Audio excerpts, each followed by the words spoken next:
Emily has been a 4-year choir member in the cast of the musical for 4 years and has taken advanced theater. She has also been involved in class activities for the last 4 years. Emily will be attending Northwestern University for radio, TV, and film.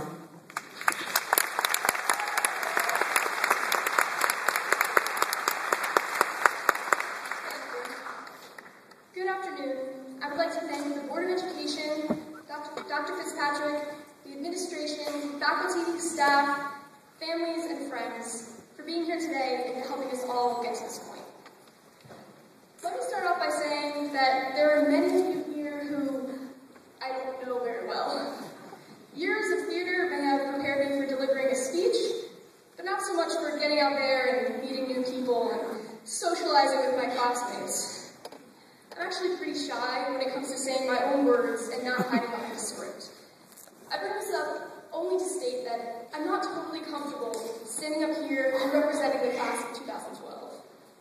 We're such a diverse group of people that it's nearly impossible to find one person who exemplifies every aspect of the class. However, I do feel that I am an accurate representation of the spirit of this group of people. Everyone standing behind me is an individual, independent, and unafraid to be themselves, and that I am proud to represent. So, for those of you who don't really know me, here's a quick summary of my eHarmony profile. I'm really only 5'4", though I've worn heels approximately 179 days of each school year. Over my 4 years at Allentown High School, I've had the following hair colors: orange, red, blue, purple, pink, black, and blonde. I like dogs. I'm not too fond of pina coladas or walks in the rain.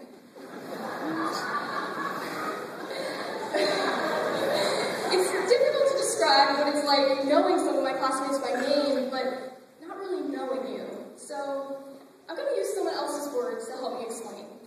A woman whose lyrics inspire the true songstress of our generation.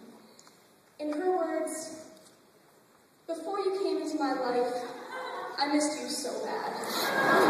I missed you so bad. I missed you so bad." Now, when I first heard these words, I thought to myself, this song is dumb.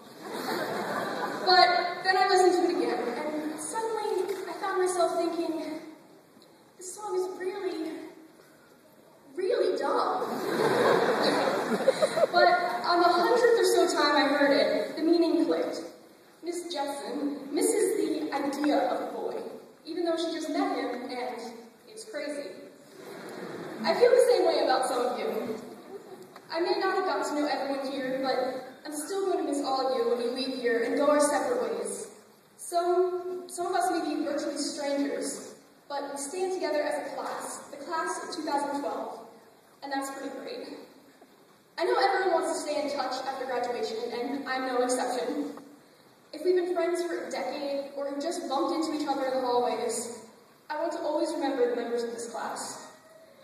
So, I guess what I'm trying to say is, here's my number. So call me.